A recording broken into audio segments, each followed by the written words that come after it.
بسم اللہ الرحمن الرحیم الحمد للہ رب العالمین والصلاة والسلام علی اشرف الانبیاء والمرسلین وعلی آلہ وصحبہ اجمعین، اما بعد۔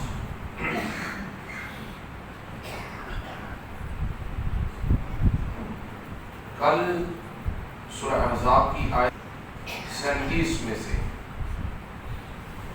ہم نے حضرت سیدنا زید رضی اللہ تعالی عنہ اور حضرت سیدہ زینب بنت جحش رضی اللہ تعالی عنہا، ان کے نکاح اور نکاح کے ختم ہونے کا سارا وہ قصہ سماعت فرمایا۔ حضور نبی کریم علیہ الصلوۃ والسلام کی وساطت سے اللہ تعالی نے ایک بہت بڑی غلط جو رسم عرب کے ارد گرد جو مشہور و معروف تھی، جس پر بڑا پابندی کے ساتھ عمل کیا جاتا تھا، اس کا خاتمہ فرمایا۔ وہ رسم یہ تھی کہ جو منہ بولا بیٹا ہے، جسے ہم منہ بولا بیٹا بنا لیتے ہیں، اسے وہ سارے کے سارے احکام دیے جاتے جو حقیقی بیٹوں کو دیے جاتے ہیں۔ وراثت کے اندر انہیں وہ حصہ دیا جاتا۔ پیچھے اس آیت کے شروع میں بھی اللہ تعالیٰ نے فرمایا کہ جو تمہارے منہ بولے بیٹے ہیں وہ تمہارے نہیں ہیں، ادعوہم لآبائہم، انہیں ان کے اصل باپ کی طرف ہی منتقل کیا جائے، ان کے اصل باپ کے نام سے ہی انہیں پکارا جائے۔ یہ تمہارے منہ بولے تو ہیں مگر حقیقی تمہارے بیٹے نہیں ہو سکتے، ان کے حکم میں نہیں ہو سکتے۔ اب جو انہیں حضرت زید رضی اللہ تعالی عنہ نے جب اپنی بیگم، اپنی زوجہ محترمہ حضرت زینب رضی اللہ تعالی عنہ کو طلاق دی، تو عرب کے اندر تو چیز یہ تھی کہ جو منہ بولا بیٹا ہے، اس کی جو بیوی ہے تو وہ بہو تصور کی جاتی ہے، اور بہو کے ساتھ نکاح جائز نہیں ہے۔ تو اللہ تعالیٰ نے اپنے حبیب علیہ الصلوۃ والسلام سے فرمایا کہ زوجناکہا، کہ اے محبوب صلی اللہ علیہ وسلم، ہم نے آپ کی شادی ان سے کر دی، آپ کا نکاح ان سے کر دیا، حضرت زید رضی اللہ تعالی عنہ سے۔ اور حضور علیہ الصلوۃ والسلام نے کئی ایک مرتبہ جب ان کی مساعدت فرمائی، لیکن وہ نکاح جب برقرار نہ رہ سکا، ان کا رشتہ ازدواج جو ہے وہ اپنے منزل تک نہ پہنچ سکا، تو جب وہ فارغ ہوئے طلاق دینے کے بعد، جب انہوں نے عدت گزار لی حضرت زید کی، تو حضور نبی کریم علیہ الصلوۃ والسلام کا پیغام نکاح ان کو پہنچا، اور حضور کریم علیہ الصلوۃ والسلام کے حرم شریف میں حضرت سیدہ زینب بنت جحش رضی اللہ تعالی عنہا تشریف لے آئے، انہیں یہ عظیم سعادت حاصل ہوئی۔ اب جو لوگوں کی باتیں جو تھیں وہ کرنے والے کرتے رہے، اللہ تبارک و تعالی نے فرمایا کہ واللہ احق ان تخشا، اللہ تعالی زیادہ حق رکھتا ہے کہ اس کی پرواہ کی جائے۔ غیر فعال اور غیر معمولی اور اس طرح کے معاملات میں لوگوں کی پرواہ نہیں کی جائے گی۔ اس سے آج ہم دیکھتے ہیں کہ مسائل کیا کیا استنباط ہوتے ہیں اس آیت مقدسہ سے، مستنبط شدہ مسائل۔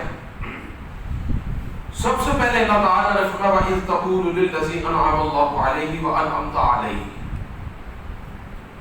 جس پر اللہ اور اللہ کے رسول نے انعام فرمایا۔ اس لفظ سے، جملے سے یہ ثابت ہوتا ہے کہ اللہ تعالیٰ بھی انعام فرماتا ہے اور اللہ کے رسول علیہ الصلوۃ والسلام بھی انعام فرماتے ہیں۔ اب یہ جملہ ہم جو اگر بولیں کہ اللہ رسول کا فضل ہے، اللہ رسول کا فضل ہے، یا اللہ رسول کافی ہے. کیسے ہے جی اللہ رسول کا شکر ہے. اگر یہ جملہ بولا جائے تو ہمارے اوپر اعتراض ہوتا ہے کہ آپ نے صیغہ فعل کے ساتھ اللہ اور اللہ کے رسول کو اکٹھا کر دیا. یہ جائز نہیں ہے. اعتراض یہ ہوتا ہے کہ یہ جائز نہیں ہے, درست نہیں ہے. اللہ اور اللہ کے رسول کو آپ مشترک کیسے کر سکتے ہیں؟ تو اس کے لیے آیت نمبر یہ 37 کی دلیل موجود ہے. اللہ تعالیٰ نے کہا انعم اللہ علیہ وانعمت علیہ. صیغہ ایک کیا, اللہ نے اپنا نام بھی اسی میں شامل فرمایا اور اپنے حبیب علیہ الصلوۃ والسلام کا نام بھی اسی میں شامل فرمایا. انعم اللہ علیہ وانعمت علیہ. محبوب میرا بھی انعام ہے اور آپ کا بھی اس پر انعام ہے. تو پتہ یہ چلا کہ یہ جملہ قرآن و سنت کے مطابق بالکل پرفیکٹ ہے, اس میں کسی قسم کا کوئی شبہ نہیں ہے. یہ ٹھیک ہے, اللہ رسول کا فضل ہے, میرے لیے اللہ اور اس کا رسول ہی کافی ہے. ایسے جملے ان میں کسی قسم کا کوئی مذائقہ نہیں, کسی قسم کا کوئی اعتراض نہیں ہے. یہ غیر معمل نہیں ہے, بلکہ اللہ تبارک و تعالیٰ کے فضل سے یہ درست ہے. اللہ تبارک و تعالیٰ اور اللہ کے حبیب علیہ الصلوۃ والسلام فضل فرماتے ہیں اور اللہ کے حبیب علیہ الصلوۃ والسلام انعام فرماتے ہیں. وَأَنْعَمْتَ عَلَيْهِ, اپنے حبیب علیہ الصلوۃ والسلام سے یہ خداوند قدوس نے فرمایا. اب اس میں دوسری چیز یہ ہے کہ انعم اللہ وانعمت علیہ, انعم اللہ علیہ وانعمت علیہ, کہ جس پر اللہ تبارک و تعالیٰ انعام فرمائے اور اللہ کے حبیب علیہ الصلوۃ والسلام انعام فرمائے, وہ کون ہے؟ یہاں اس آیت میں حضرت زید رضی اللہ تعالیٰ عنہ ہے. تو اس پورے قرآن مجید کے اندر ایک شخصیت ایسی ہے جن کے ذاتی نام کے ساتھ اللہ تعالیٰ نے انہیں بلایا, وہ حضرت زید رضی اللہ تعالیٰ عنہ ہے. صحابہ کرام کے اندر دو صحابی ہیں. ایک وہ ہے کہ جن کی صحابیت, شرف صحابیت نص قطعی سے ثابت ہے, اور دوسرے وہ صحابی ہیں کہ جن کا ذاتی نام قرآن کے اندر موجود ہے. جن کی صحابیت نص قطعی سے ثابت ہے وہ حضرت صدیق اکبر رضی اللہ تعالیٰ عنہ ہے, کہ اللہ تعالیٰ نے فرمایا کہ اذ یقول لصاحبہ, کہ جب وہ اپنے صاحب سے فرما رہے تھے, اپنے صحابی سے فرما رہے تھے. اس سے مراد بالاتفاق بالاجماع حضرت صدیق اکبر رضی اللہ تعالیٰ عنہ ہے. اور دوسرا اس آیت میں فلما قضا زید, یہ حضرت زید رضی اللہ تعالیٰ عنہ کا اسم مبارک ہے کہ اللہ تعالیٰ نے اپنے کلام پاک میں ان کا ذاتی اسم مبارک لیا. یہ کسی صحابی کو یہ شرف حاصل نہیں ہے کہ ان کا نام قرآن مجید میں آیا. ان کا نام مبارک قرآن مجید میں آیا ہے, ان کا یہ شرف ہے. اور حضرت زید رضی اللہ تعالیٰ عنہ کون ہے؟ حضور علیہ الصلوۃ والسلام کے غلام ہیں. جب حضور علیہ الصلوۃ والسلام کے غلام ہیں تو یہ شرف انہیں کس وجہ سے نصیب ہوا؟ غلامی رسول علیہ الصلوۃ والسلام کی وجہ سے یہ شرف نصیب ہوا. اب حضور علیہ الصلوۃ والسلام کی غلامی کا یہ ایک شرف ہے کہ کریم آقا علیہ الصلوۃ والسلام کی غلامی کی وجہ سے اللہ تعالیٰ نے ان کا اسم مبارک قرآن مجید کے اندر کیا وہ نازل فرمایا. اب اگر دیکھیں تو حضرت زید رضی اللہ تعالیٰ عنہ کی محنتیں دیکھیں, ان کی اپنی کاوشیں دیکھیں, ان کا اس غلامی رسول علیہ الصلوۃ والسلام میں کردار دیکھیں. اگر ان کے والد گرامی جب انہیں لینے آئے تھے وہ اپنے گھر کو ترجیح دیتے, اپنے والدین کو ترجیح دیتے, اپنی آل اولاد کنبہ افراد کو ترجیح دیتے اور ان کے زیادہ تر چلے جاتے.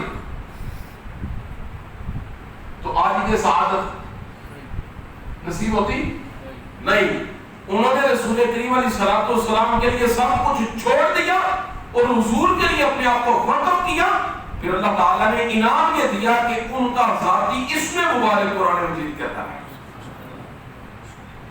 پھر اس کے بعد اس آیت مقدسہ کے اندر دوسری چیز یہ کہ جو منہ بولا بیٹا ہے اس کی وراثت وغیرہ اور وہ سارے احکامات پیچھے بھی آپ سماعت فرما چکے ہیں.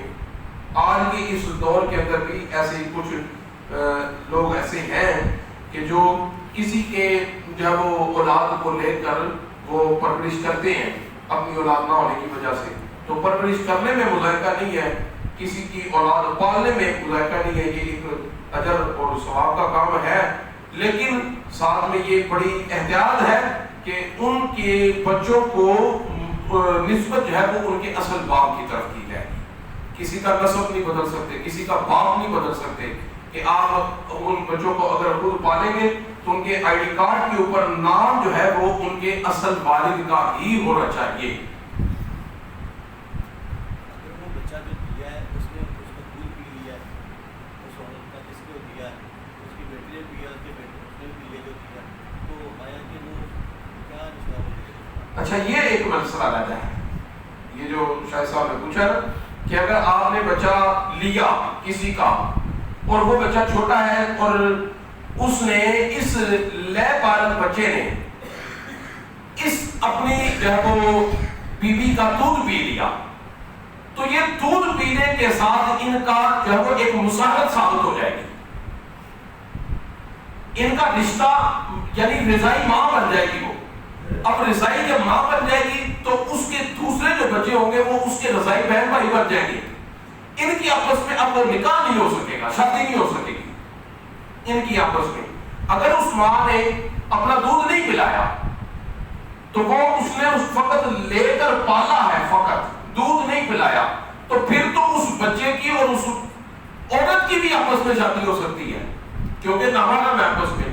اور اگر اس نے اپنا اس بچے کو دودھ پلا دیا ہے تو پھر اس کی وہ رضائی ماں بن گئی، اور اس عورت کے جو ذاتی بچے ہوں گے دوسرے اگر ہوئے تو وہ اس بچے کے جس نے دودھ پیا اس کے رضائی بہن بھائی بن جائیں گے. تو اس رضاعت کی وجہ سے، دودھ پینے کی وجہ سے یہ سارا رشتہ مساہرت بن جائے گا اور رشتہ رضاعت بن جائے گا. اس کی وجہ سے ان کا آپس میں نکاح نہیں ہو سکے گا، لیکن اس کا نام پھر بھی اپنے حقیقی والد کی طرف ہی لے آ جائے گا.